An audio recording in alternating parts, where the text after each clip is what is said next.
ওরে বাবা, আকাশ তো কালো হয়ে এলো। বৃষ্টি এলো বলে একটু পা চালিয়ে যেতে হবে সবাইকে। আমার বাড়ি আবার শেষ প্রান্তে।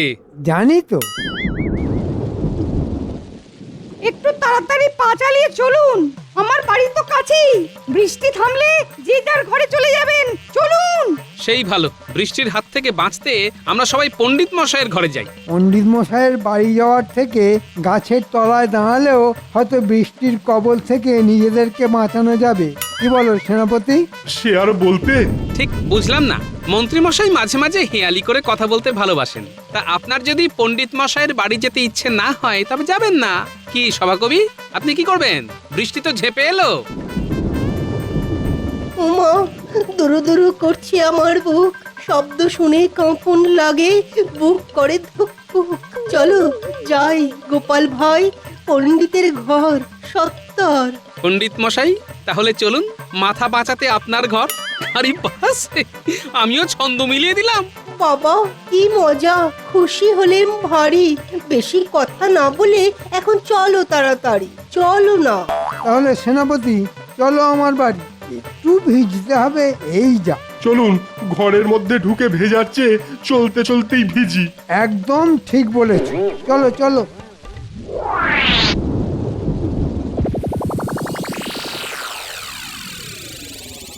ও মা, কি ভিজে একদম স্নান করে গেছো যে, অসুখ করবে তো। অসুখ করবে কি? অসুখ করে ফেলেছে। কি বলো সেনাপতি? কই, আমার তো অসুখ হয়নি। হয়নি, এবার হবে। কি করে? সেনাপতি, তোমার চেহারাটাই আছে, বুদ্ধিটা মাথা থেকে বার করে কোথায় রেখে এসেছো বলো তো? শোনো, আমাদের বর্ষার আনন্দটা পেতে হবে তো। রাজসভাতে গেলে মহারাজের বকবক আর গোপালের ভাঁড়ামি দেখতে দেখতেই প্রাণ ওষ্ঠাগত। বর্ষার আনন্দ পেতে অসুখের কথাটা রটিয়ে দাও, বুঝলে এবার? এবার বুঝেছি। সত্যি আপনার কি বুদ্ধি! তাই আমি মন্ত্রী, আমার বুদ্ধিতেই রাজ্য চলে, ভুলে যেও না। কেউ ভুলবে না, কেউ ভুলবে না। কিন্তু আর বেশি দেরি হলে অসুখও কিন্তু তোমাদের ধরতে ভুলবে না।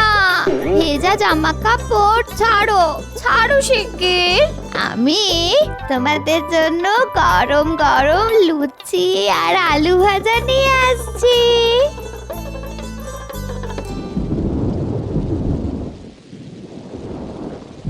একটু পরে জল থই থই করবে।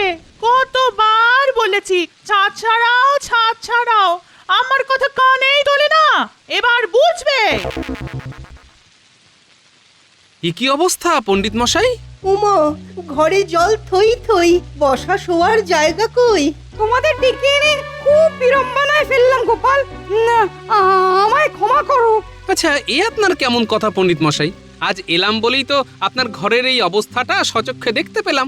মন্ত্রী মশাইয়ের কথাটা এখন বুঝতে পারছি। মন্ত্রী মশাই সব জেনেও মহারাজকে কিচ্ছু জানাননি। মন্ত্রী মশাই মন্দ ভারী, পদের ধারি পদের ধারি। পণ্ডিত মশাই, আপনি এতদিন ধরে কষ্ট ভোগ করলেন, একবার তো মহারাজকে নিজে মুখে বলতে পারতেন।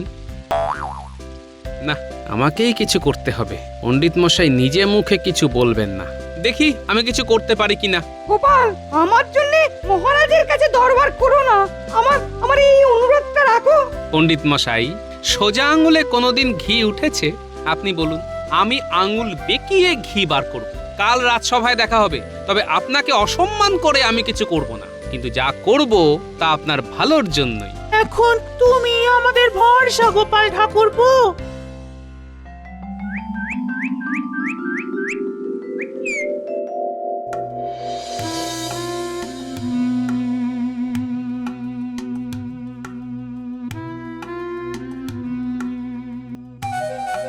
প্রণাম মহারাজ।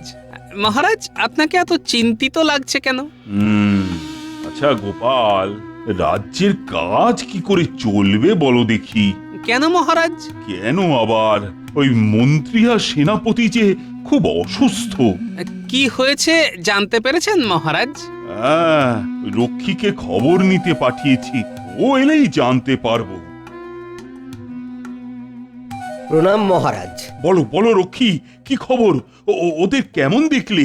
মন্ত্রীমশাই আর সেনাপতি দুজনেই জ্বরে বেহুঁশ, ওদের জ্ঞান নেই। বাবা, জ্বরে অজ্ঞান? হুম, ডাল মে কুচ কালা তো আছেই। মহারাজ, আমাদের একবার যাওয়া উচিত। হ্যাঁ হ্যাঁ, নিশ্চয় নিশ্চয়। কিন্তু রাজবৈদ্য তো আজ থেকে ছুটিতে আছে, তাহলে ওই জরুরি পরিষেবার জন্য ডাকি, কি বলো? মহারাজ, রাজবৈদ্য যখন ছুটিতে আছেন তখন ওনাকে বিরক্ত করে লাভ নেই। আপনি বরং পণ্ডিত মশাইকে নিয়ে চলুন। পণ্ডিত মশাই আশা করি এই জ্বর সারাতে পারবেন। হ্যাঁ, পণ্ডিত মশাই জ্বর সারাবেন মানে? বলি, জলে ভিজে তোমার মাথাটাও গেছে নাকি? মাথারও পরিষ্কার হয়েছে মহারাজ। আপনি পণ্ডিত মশাইয়ের এলেম জানেন না। আমার গিন্নির হাড় মর্মর ব্যথা একদম সারিয়ে দিয়েছেন। হ্যাঁ, হাড় মড়মড় ব্যথা? সেটা আবার কি রকম ব্যথা? এই তো প্রথম শুনলাম তোমার কাছে। আরো কত কি ব্যথা আছে মহারাজ, তার কতটুকুই বা জানি আমরা। কি বলুন পণ্ডিত মশাই? গোপালের খেলা শুরু হয়ে গেছে, কোথায় থামবে কে জানে। তবে গোপালের বুদ্ধির ওপর আমার বিশ্বাস আছে। অনেক রকমের ব্যথা আছে মহারাজ। হ্যাঁ, তা না হয় বুঝলাম, কিন্তু মন্ত্রী আর সেনাপতির জ্বর সারানোর উপায় কি করতে পারবেন? দেখতে তো দোষ নেই মহারাজ, আগে রুগীকে দেখি, তারপর তো তার ওষুধ। যথার্থ বলেছেন। তাহলে যাওয়া যাক। আরেকটা নিবেদন আছে মহারাজ। আহ, আবার কি নিবেদন? আপনার মন্ত্রী আর সেনাপতিকে সুস্থ করে দেবার পর পণ্ডিত মশাইয়ের ঘরটা নতুন করে গড়ে দিতে হবে, দেশের স্বার্থে। রাজি মহারাজ? রাজি রাজি রাজি।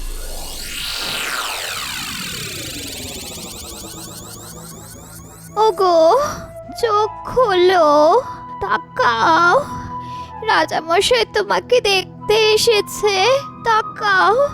আজ দুদিন ধরে এইভাবে শুয়ে আমার কি হবে মহারাজ?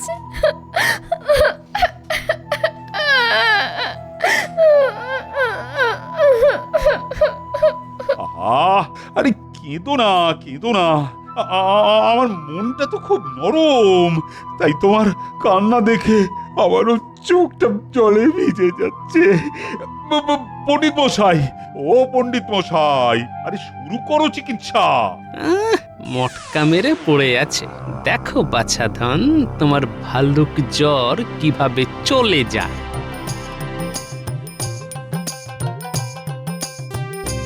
ও মা, এ তো গা ঠান্ডা, জ্বর তো নেই। জ্বর নেই গোপাল, মন্ত্রী নাটক করছে। এই রে, ধরে ফেললো নাকি? এই গোপালটাকেই ভয়। কি বুঝছো পণ্ডিত? এটা ঠান্ডা জ্বর মহারাজ, খুব বাজে জ্বর। ঠান্ডা দেশের মোষ বা গরিলাদের এই ধরনের রোগ হয়। এখন আমাদের মতো গরম দেশের মোষ বা গরিলাদের হচ্ছে, ভাববার বিষয় মহারাজ। আয়তা করে আমাকে মোষ গরিলা যা ইচ্ছে তাই বলছে, আমিও সুযোগ পাবো। পণ্ডিত মশাই, রাম চিমটি কাটুন, দেখবেন কেমন বাপ বাপ বলে উঠে পড়ছে আমাদের মন্ত্রী মশাই। ওরে বাবা রে! সর্বনাশ!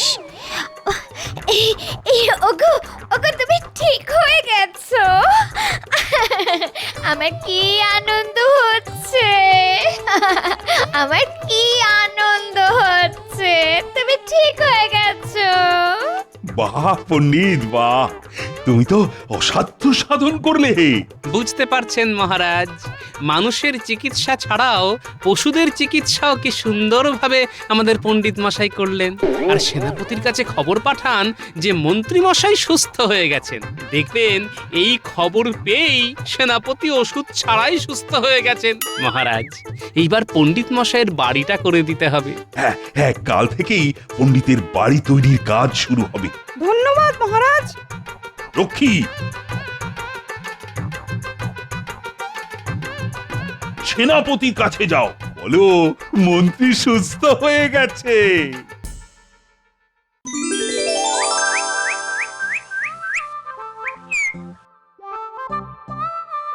এসব সম্ভব হলো গোপাল ঠাকুরপুর জন্য।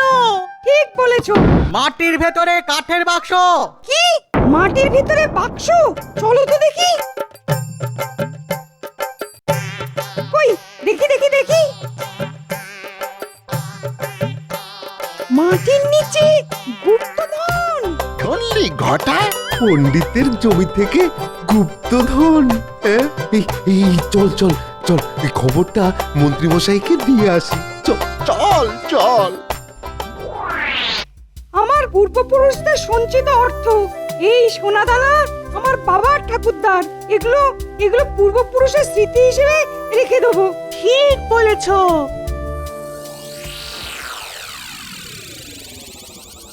বলিস কি রে, গুপ্তধন? তোরা ঠিক শুনেছিস তো?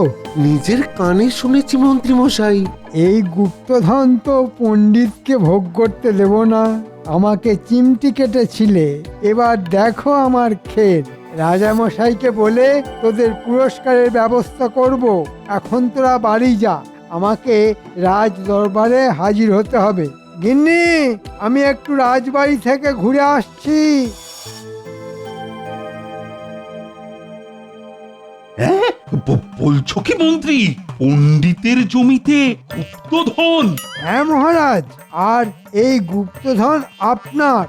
আরে আরে, সেটা কি করে হয়? পণ্ডিতের জমিতে গুপ্তধন পাওয়া গেছে, তা ওই গুপ্তধন পণ্ডিতেরই? না মহারাজ, আপনি এই রাজ্যের রাজা, তাই এই গুপ্তধন আপনার। আর দেখুন, পণ্ডিতের বাড়ি তৈরিতে আপনি অর্থ সাহায্য করেছেন, তাই ওই গুপ্তধনের ভাগ আপনার পাওয়া উচিত। আর এই খবর দেওয়ার জন্য গুপ্তধনের অল্প অংশ আমাকে দিলে আমি আমি খুব খুশি হব।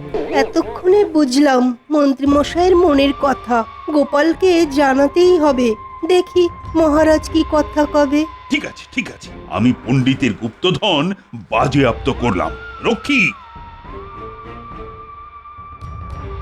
তুমি আমার আদেশনামা নিয়ে পণ্ডিতের বাড়ি যাবে, আর মন্ত্রী তুমিও যাবে সাথে সাথে। যথাজ্ঞা মহারাজ, চিমটি কাটার শোধ নিলাম।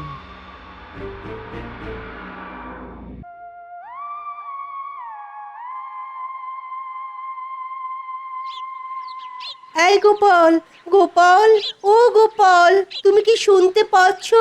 গোপাল, কি ব্যাপার সভাকবি? গোপাল, কি কপাল। কেন, কি হলো? অনেক কথা আছে, বলবো, এখন চলো। পণ্ডিত মশাই ঘরে আছেন? আরে কি ব্যাপার? এসো গোপাল, আসুন আসুন সভাকবি। মন্ত্রী মশাইয়ের কথায় আপনার গুপ্তধন আপনি মহারাজকে দিয়ে দিলেন? গোপাল, আমি তোমার আর মহারাজের প্রতি খুব কৃতজ্ঞ। আমার ঘর হচ্ছে মহারাজের অর্থ সাহায্যে, আমার আর কিছুই চাই না। গোপাল ঠাকুরপো, ধরে নিয়েছি, গুপ্তধন পাইনি, বেশ মিটে গেল ঝামেলা। মিটে গেল ঝামেলা, গুপ্তধনের মামলা। না না না, এত সহজে তো আমি ছাড়বো না। মন্ত্রী মশাই, আপনি যদি ডালে ডালে যান, আমি যাই পাতায় পাতায়।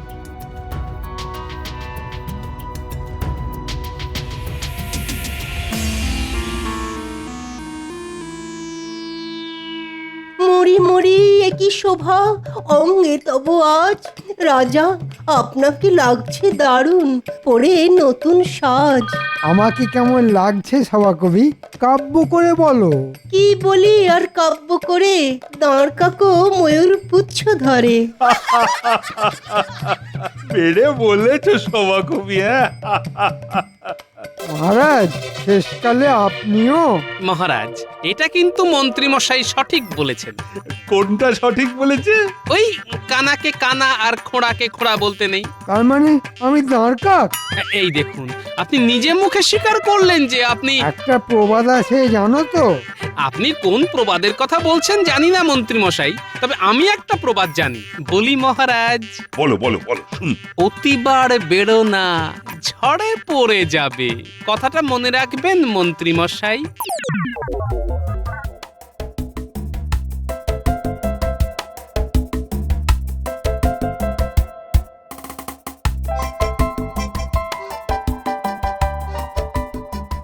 গুলটে, বাড়ি আছিস? কি বলছো গো গোপাল দাদু? হ্যাঁ শোন, এখন যা বলবো মন দিয়ে শোন। আজ থেকে নাকে রুমাল বেঁধে তোরা জঞ্জাল আবর্জনা জোগাড় করতে লেগে পড়। সে কি গো গোপাল দাদু, জঞ্জাল সাফাইয়ের জায়গায় জঞ্জাল সংগ্রহ, হ্যাঁ ব্যাপারটা কিরকম হলো? কাউকে ফাঁদে ফেলতে মাঝে মাঝে উল্টো কাজও করতে হয়, বুঝলি? তোদের সব বুঝিয়ে বলবো। এখন হাতে একদম সময় নেই, আমাকে এখন আবার ওই মণিহারির দোকানে যেতে হবে। মণিহারির দোকান? কেন গো গোপাল দাদু, কি কিনবে? একটা সুন্দর কাঠের সিন্দুক কিনবো, তোরা কাজে লেগে পড়। যত পচা পাঁচকো সব বস্তাবন্দি করবি, ঠিক আছে? আমি সিন্দুক নিয়ে তোদের সাথে দেখা করে সব বলছি। আমি যাব আর আসবো।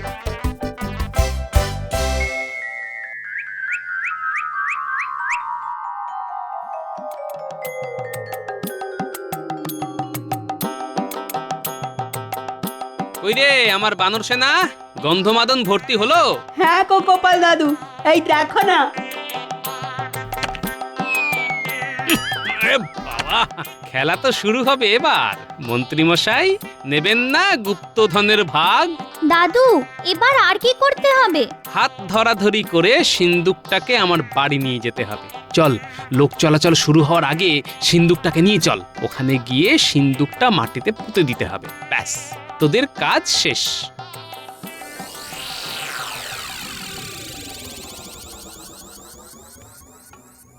বাহ, খবরটা এক্ষুনি মন্ত্রী মশাইয়ের কানে চলে যাবে। মেঘ না চাইতেই জল। পণ্ডিত মশাই, ও পণ্ডিত মশাই, বাড়ি আছেন?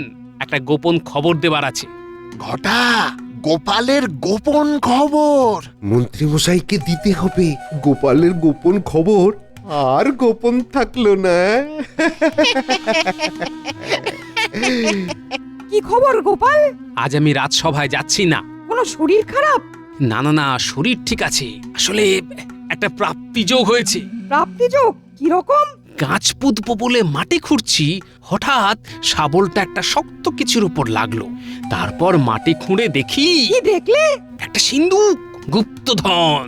খবরটা পাঁচ কান করবেন না। যদি মন্ত্রী মশাইয়ের কানে যায় তাহলে আর গুপ্তধন পাবো না। রাজামশাই আর মন্ত্রী মশাই নিয়ে নেবেন, ঠিক আপনার মতো। তাই বলছিলাম। তুমি নিশ্চিন্তে থাকো গোপাল, তোমার প্রাপ্তযোগের কথা আমি কাউকে বলবো না। কিন্তু আমরা তো বলবো। চল চল তাড়াতাড়ি চল চল। আমার কাজ শেষ। আমার গুপ্তধন প্রাপ্তিযোগের খবর যথা জায়গায় চলে যাবে। আমি এখন বাড়ি যাই, একটু গড়িয়ে নি, বড্ড ধকল গেছে আজ।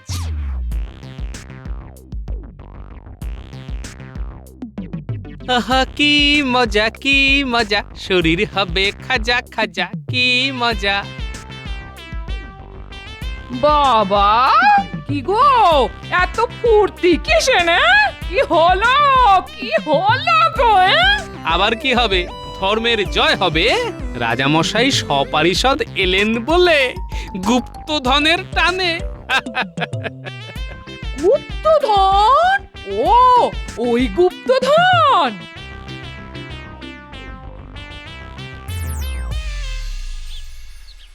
গোপাল, গোপাল, গোপাল বাড়ি আছো? দেখলে কি বলেছিলাম? গুপ্তধনের গন্ধে গন্ধে ঠিক হাজির হয়েছে। যাও গিন্নি, তুমি মহারাজের জন্য কিছু জলযোগের ব্যবস্থা করো। যাচ্ছি যাচ্ছি যাচ্ছি গো।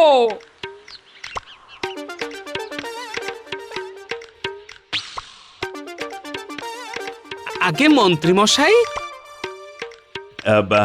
শুনলাম তুমি গুপ্তধন পেয়েছো। মহারাজ, আমার কাছে একেবারে ঘোড়ার মুখের খবর আছে। বুঝলাম। তা মন্ত্রী মশাই, ঘোড়াটা আপনার কাছে গিয়েছিল না আপনি ঘোড়ার কাছে গিয়েছিলেন? দেখো গোপাল, এইসব কথা বলে কথা ঘোরাবে না। এক কথায় বলো, গুপ্তধন পেয়েছো না পাওনি? এক কথায় পেয়েছি। দেখলেন মহারাজ, আমার খবর সঠিক। আমাকে যারা খবর দেয় তারা কখনো ভুল খবর দেয় না। তাহলে এবার কি করণীয়? রাজ আইন হিসাবে গুপ্তধনের আসল মালিক হলো মহারাজ, আর গুপ্তধনের খবর সংগ্রহের জন্য আমি মহারাজের কাছ থেকে গুপ্তধনের কিছু অংশ চেয়ে নেব। তাহলে মাটি খোঁড়া হোক মন্ত্রী।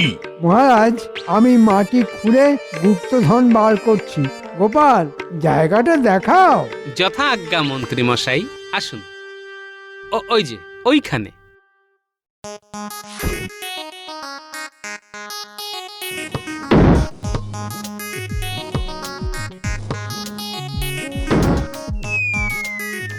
যে মহারাজ গুপ্তধন। ওরে বাবা, বিশাল সিন্ধু, সোনা দানাও অনেক আছে। খোলো খোলো। আহ, আরে কি ভাবছোটা কি? এই খুলছি। ওরে বাবা, কি গন্ধ রে বাবা। গন্ধমাদন গুপ্তধন। নাকে চাপা দিন মহারাজ। মহারাজ, মহারাজ পালান পালান। মহারাজ, রাজ আইন হিসেবে গুপ্তধন আপনার। গুপ্তধন নিয়ে রাজ আইনকে মান্যতা দিন, আর নয়তো নয়তো আইন বদলান। পণ্ডিত মশাইয়ের জমি থেকে পাওয়া গুপ্তধন যদি আপনার হয়, আইন অনুযায়ী আমার জমি থেকে পাওয়া গুপ্তধনও আপনাদের। কি তাই তো মন্ত্রী মশাই? আমার আমার গুপ্তধন চাই না। আইন আমি পাল্টে দিলাম। যার জমি তারই গুপ্তধন। আমি পণ্ডিত মশাইয়ের গুপ্তধন পণ্ডিত মশাইকেই ফেরত দেব। আর আমাকে ভুল পথে চালানোর জন্য মন্ত্রীকে এই পচা জঞ্জাল মাখবার আদেশ দিলাম। হ্যাঁ, এটাই মন্ত্রীর শাস্তি। কি হলো কি মন্ত্রী, তুমি পচা গন্ধ মাখো। যেমন কর্ম তেমন ফল। গন্ধ মেখে বাড়ি চল।